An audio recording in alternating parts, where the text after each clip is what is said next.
સ્વામિનારાયણ હરે સંમત 1878 ભાદરવા સુધી બીજને દિવસ સ્વામી શ્રી સહજાનંદજી મહારાજ શ્રી ગળરામદેવ દાદા ખાચરના દરબારમાં શ્રી વાસુદેવ નારાયણના મંદિરની અવસરીએ ચાકડો નખાઈને વિરાજમાન હતા અને સર્વ શ્વેત વસ્ત્ર ધારણ કર્યા હતા અને પોતાના મુખાર મિયાગર મુનિ તથા દેશ દેશધારી ભક્તની સ્વભાવ રહીને બેઠી હતી.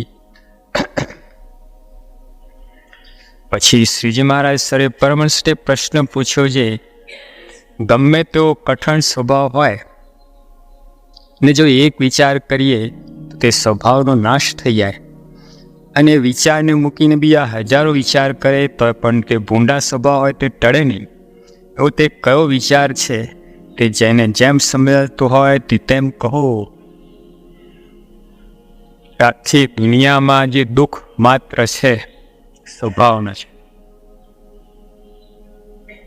દુનિયામાં, સત્સંગમાં અને બધા ધામોમાં એક અક્ષરધામ સિવાય ત્યાં સ્વભાવ છે જ નહીં.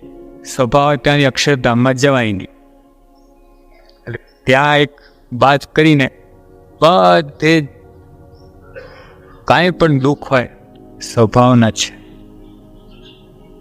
આ ભગવાન મળ્યા, આવા સત્સંગ મળ્યો, આપણા શરીર સારું છે, કુટુંબ કબીલા બધું બરાબર છે, કાંઈ સ્વભાવના ડખા છે.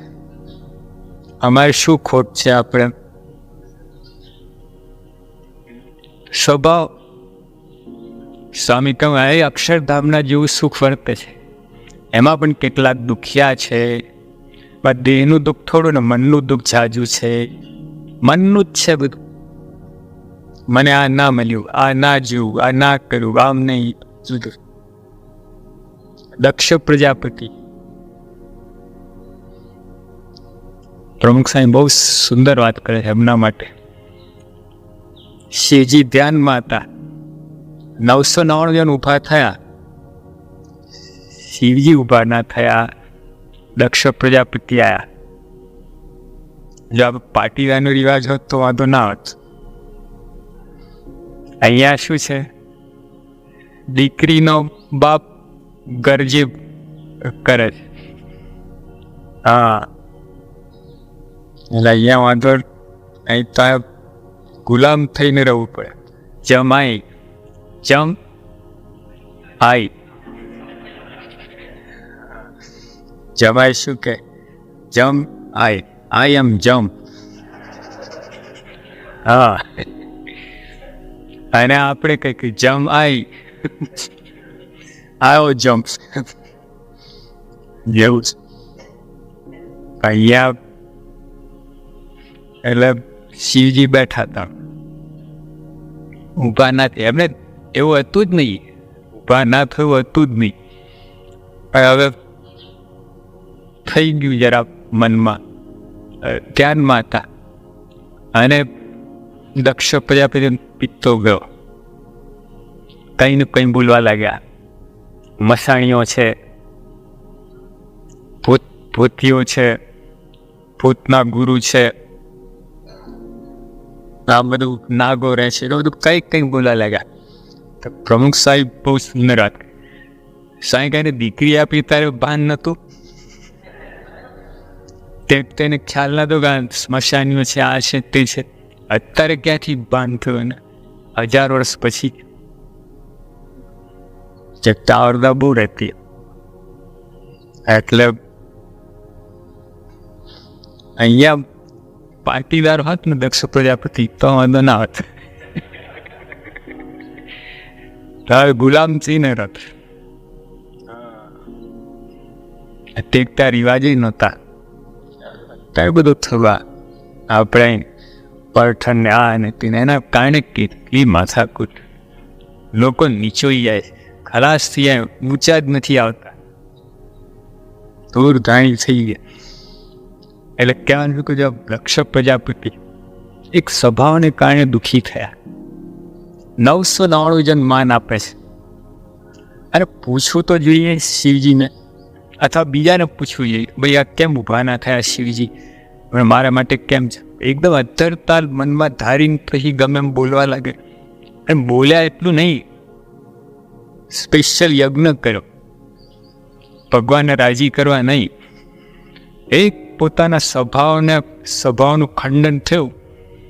ખંડન તો થયું જ નથી, એક અપરાધ અજાણથી થયું છે. તો એનું તપાસ કર્યા વગર યજ્ઞ ઊભો કર્યો અને સ્પેશિયલ એક શિવજીને જ આમંત્રણ ના આપ્યું. યજ્ઞ શાના માટે કર્યું હતું? એક શિવજીને આમંત્રણ ના આપવા માટે યજ્ઞ કર્યો હતો, બસ. એ કોઈ પ્રયોજન નહોતું એની પાછળ. કંઈ વરસાદ લાવવું ને ઇન્દ્રને રીઝવવાનું કાંઈ નહીં, એક જ કારણ, શિવજીને આમંત્રણ ના આપવું, બસ. અને માટે બધું ઊભું કર્યું. અને ઘણા લોકોને પ્રમુખ થવું હોય ને સંસ્થા ઊભી કરે. આમ કોઈ પ્રમુખ બનાવે નહીં, એટલે કંઈક એમ બધું તું ઊભું કરે ને પછી પોતે પ્રમુખ થાય. એક પ્રમુખ થવા માટે સંસ્થા ઊભી કરે. આ શિવજી આવું જ કર્યું. જોયું? અને આવું આપણું ઘણું હદ હોય છે. જોજો, ત્યાં તપાસ કરજો.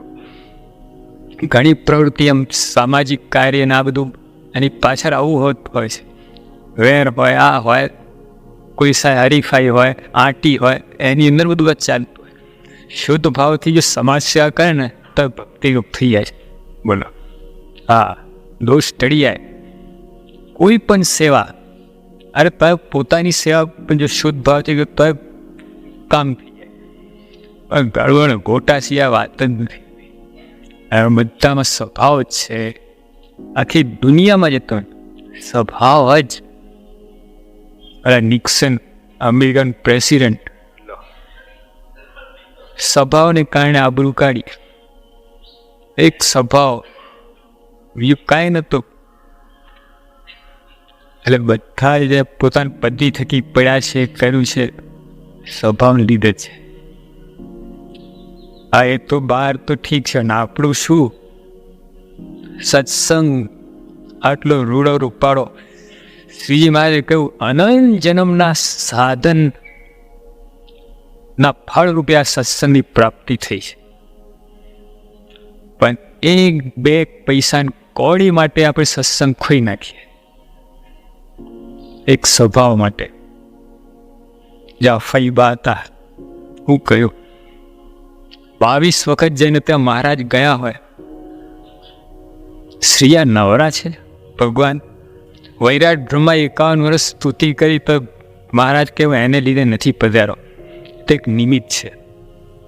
સંતો 114 પ્રગટવાઈ પસાર થયા તો મહારાજ રાજી ના થયા. એવા ભગવાન ફૈબાન ત્યાં 22 વખત જાય છે, કેવું કહેવાય? તો બધું એ 22 રાજીપો ધોઈ નાખ્યું એક પોતાની આટીને લીધે. એક નજી તુચ્છ આટી, કોઈ માલ નતું અંદર, કાંઈ. કેવું કહે એ આટી શું હતી? એમના વહુ સાથે બનેની. એમાં મહારાજને શું લેવા દેવા હતા? પણ એક મહારાજને એમ કે તમે મારા કહેવાઓ છો, સંપીન રહો, આ બધું ના જોઈએ, આવો કચરો કાઢો બધું. એમ મહારાજનું ક્યાં સારું દેખાવાનું? પ્રશ્ન જ હતો.